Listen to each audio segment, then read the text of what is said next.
मेरे प्यारे दोस्तों, आज पार्लियामेंट के अंदर असदुद्दीन ओवैसी साहब ने लगाई ऐसी दहाड़ जैसे सीए एनआरसी का बिल असदुद्दीन ओवैसी साहब ने भरे सदन के अंदर फाड़ कर फेंक दिया था। उसी तरह से ओवैसी साहब ने वक्फ बोर्ड का बिल को भी आज अमित शाह के सामने फाड़ कर दिखा दिया। ओवैसी साहब का सबसे पहले ये वीडियो देखें। मैं कानून को कबूल नहीं करता हूं। तो महात्मा गांधी ने क्या किया, उन्होंने उस कानून को फाड़ दिया, तो मैं गांधी की तरह इस कानून को फाड़ता हूं। ये अनकॉन्स्टिट्यूशनल है सर। इस देश में झगड़े पैदा करने का काम बीजेपी करना चाहती है मस्जिद और मंदिर के नाम पर। इसीलिए मैं इसका कंडेम करता हूं और मैं आपसे गुजारिश करता हूं कि मैंने अपने 10 अमेंडमेंट दी है, आप इसको कबूल करिए सर। मुझे तो दोस्तों, आप लोगों ने सुना बैरिस्टर असदुद्दीन ओवैसी साहब क्या कुछ बोले स्पीकर का सामने और किस तरह से बिल को फाड़ दिया है। उसके बाद ओवैसी साहब और भी आगे क्या कुछ बोले हैं सदन के अंदर, ये भी बयान पूरा जरूर सुने। मैं ये वक्त तरमीम बिल की मुखालिफत में कहूं। किसी एक शायर ने बड़ा अच्छा कहा था, जब भी ज़मीर और ज़र्फ का सौदा हो दोस्तों, जब भी ज़मीर और ज़र्फ का सौदा हो दोस्तों, गायब रहो हुसैन के इनकार की तरह। ओहो सर, ये वक्त तरमीम बिल भारत के गयूर मुसलमानों के ईमान पर, इबादत पर एक हमला है। नरेंद्र मोदी की हुकूमत ने इस मुल्क की सबसे बड़ी अक़लियत के खिलाफ एक ऐलान जंग कर दिया, और ये जंग सिर्फ ना सिर्फ मेरे जिस्म पर है, बल्कि मेरी आज़ादी पर, मेरी समाजी और माशी मार्जिनलाइजेशन पर है, मेरी शहरियत पर है, मेरे मदरसे, मस्जिदों, खानखाओं और दरगाहों को निशाना बनाया जा रहा है। और ये हुकूमत सच्चाई को नहीं बयान कर रही है कि ये तरमीमी बिल से मुसलमानों का तहफ़्फ़ुज़, तरक्की और गुर्बत का खात्मा होगा। ये सरासर झूठ है। सर, अगर आप आइन के आर्टिकल 14 को देखेंगे तो उसमें लिखा हुआ है इक्वल प्रोटेक्शन। अब आप देख लीजिए सर के हिंदू, सिख और जैन को और बौद्ध को उनके एंडोमेंट में तहफ़्फ़ुज़ मिलेगा, क्योंकि उनका एंडोमेंट का यूजर बरकरार है और उनका एडमिनिस्ट्रेशन उनके हाथ में होगा। गैर हिंदू या गैर उनके मजहब का आदमी दान भी दे सकता है उनके लिए। अच्छा। और एंडोमेंट बोर्ड का तहफ़्फ़ुज़ भी मिलेगा, क्योंकि उसके ऊपर ओवरराइडिंग क्लॉज अप्लाई नहीं होगा, लिमिटेशन का कानून उस पर अप्लाई नहीं होगा। क्या बात है। उसके बरक्स अपोजिट आप देख लीजिए, मुस्लिम वक्फ को वक्फ का यूजर निकाल दिया गया। एक मुस्लिम वक्फ की जायदाद पर कब्जा होगा, लिमिटेशन लगेगा, तो जो एनक्रोचर है, जो खाबिज है, वो रातों रात मालिक बन जाएगा और एक गैर मुस्लिम वक्फ बोर्ड को एडमिनिस्टर करेगा। ये आर्टिकल 14 के इक्वल प्रोटेक्शन का वायलेशन। अब आर्टिकल 14 में सर इक्वालिटी बिफोर लॉ, और उसका कैसा वायलेशन हो रहा है कि कोई आर्बिट्री स्टेप नहीं ले सकता और कोई भी ऑफिसर किसी भी तरीके से गलत आर्बिट्री फैसला नहीं लेगा। यहाँ पर आप एक डेसिग्नेटेड ऑफिसर को हटकर वो फैसला लेगा कि ये जायदाद वक्फ की गवर्नमेंट की है। ओहो, क्या ये प्रिंसिपल्स ऑफ रैशनलिज्म के खिलाफ है, जिसका तकर्रुर एग्जीक्यूटिव करती है? ये हमारे theory of separation of powers Bharat के आइन का बेसिक स्ट्रक्चर का हिस्सा है। क्या इसका वायलेशन नहीं है?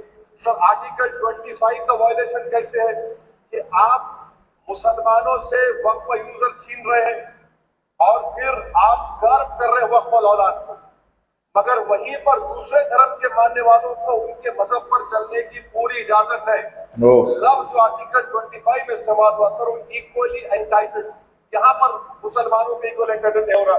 अभी हम गृह मंत्री का, वजीर दाखिला का यहाँ पर उनका हमने तकरीर सुनी, यहाँ पर वो ये कहते हैं वजीर दाखिला, शायद वो कटमुल्ला की जबान ना कह दे वजीर दाखिला कहने पर, वजीर दाखिला ने अपने बयान में कहा कि बोर्ड और काउंसिल जो होगा वो माने वो इस्लाम से अलग। सर, अगर ये बात सच है आपकी, तो फिर आपको ये कानून बनाने की जरूरत ही नहीं है। सही बात है। आप एक नॉन स्टैट्यूटरी बॉडी बना दीजिए। ये जो कानून बन रहा है ना सर, ये आर्टिकल 26 इसका सोर्स है, और आर्टिकल 26 जब इसका सोर्स है तो आर्टिकल 26 का ABCD क्या कहता है? क्या कहता है? रिलीजियस डिनोमिनेशन को अपने मजहब के अफेयर्स खुद चलाना, मूवेबल इमूवेबल प्रॉपर्टी को लेना और एडमिनिस्टर करना। क्या बात है सर। जब हिंदू धर्म को, बौद्ध धर्म को, सिखों को ये राइट दिया गया है, बिल्कुल। तो आप कैसे मुसलमानों से छीन रहे हैं? तो कैसे छीन रहे हैं? आर्टिकल 26 का ग्रेव वायलेशन। तो सर अब वक्फ यूजर का मामला देखिए, मिनिस्टर साहब ने कहा कि एंक्रोचमेंट हो रहा है, 17,000 एंक्रोचमेंट हुए। तो यही नरेंद्र मोदी की हुकूमत ने 2014 में उस वक्त के मंत्री ने एक Waqf properties eviction of unauthorised occupants bill को इंट्रोड्यूस किया। आपने विड्रॉ कर लिया 2024 में उसको। अच्छा, क्यों विड्रॉ किया सर आपने? क्यों किया? जब आप मान रहे थे कि एंक्रोचमेंट हो रहा है तो आपने बिल को विड्रॉ कर लिया। अच्छा सर, अब वक्फ यूजर को आपने निकाल दिया। मैंने कंडीशन क्या लगाई कि अगर उसमें डिस्प्यूट होगा और गवर्नमेंट प्रॉपर्टी होगी। सर डिस्प्यूट तो है, मिसाल के तौर पर मोहिबुल्लाह साहब जिस मस्जिद के इमाम है, पार्लियामेंट के सामने मस्जिद है सर, 123 प्रॉपर्टी में मस्जिद है, डिस्प्यूट चल रहा है। कल कलेक्टर या डिस्ट्रिक्ट ऑफिसर बोलेगा कि भाई साहब ये गवर्नमेंट प्रॉपर्टी है, स्टिकर लगा दिया जाएगा, मस्जिद पर गवर्नमेंट प्रॉपर्टी हो गई। क्या बात है? होगी ना सर। अब ये बताइए, आप जब से यहाँ पर पूरे बीजेपी रूलिंग पार्टी हमको ज्ञान दे रहे हैं कुछ नहीं होगा, कुछ नहीं होगा। मैं दलील के साथ बता रहा हूँ आपको, ये मस्जिद दिल्ली गवर्नमेंट बोलती हमारी है, दिल्ली वक्फ बोर्ड हमारी है। तो सर वक्फ यूजर, अगर मैं अपनी गवर्नमेंट के खिलाफ वक्फ बोर्ड वक्त पर यूजर इस्तेमाल नहीं करेगा तो क्या है सर? अच्छा, ये अमेंडमेंट जब हो जाएगा तो मुझे कहने दीजिए सर, सिर्फ प्राचीन मंदिरों की इबादत होगी, मस्जिदों की नहीं होगी। अब सर आप आ जाइए, अगर डिस्प्यूट मेरा एंशिएंट मॉन्यूमेंट से वक्त का एक मिसाल दे रहा हूँ, दिल्ली में 172 वक्त प्रॉपर्टीज एएसआई कंट्रोल में, मैं तो हार ही गया वो, क्योंकि मेरे पास डॉक्यूमेंट नहीं है। आप कह रहे हैं कि डॉक्यूमेंट चढ़ाओ। अगर मेरा गवर्नमेंट से डिस्प्यूट चल रहा है, मैं तो क्लेम ही नहीं कर सकता, क्योंकि आप जज बनेंगे, आप ही फैसला करेंगे, और जब तक आप फैसला नहीं करते वो वक्त की प्रॉपर्टी नहीं होगी। ओहो, क्या बात है, क्या अगर मैं डिस्प्यूट एनक्रोचर से होगा सर, तो एनक्रोचर में तो आपने तो 107 को डिलीट कर दिया। आप रातों रात खाबिस को, एनक्रोचर को मालिक बना रहे हैं। सर मैं ये पूछना चाहता हूँ आपके जरिए हुकूमत से, एक मुंबई में बहुत बड़े दौलतमंद, अच्छा, खोजा बरादरी का यतीम खाना था, उन्होंने 2004 या 5 में 22 करोड़ में खरीद किया। अच्छा, वो के सुप्रीम कोर्ट में क्या आप उनको मालिक बनाना चाहते हैं लिमिटेशन एक्ट अप्लाई करके? हमको बताइए, आप जानना चाह रहे हैं। और सच्चर कमेटी ने सर 2007 में कहा कि दिल्ली के 123 प्रॉपर्टीज की मार्केट वैल्यू 6,000 करोड़। क्या बात है। आज हम 2025 में आ गए, क्यों आप उन प्रॉपर्टीज के खिलाफ पड़े हुए?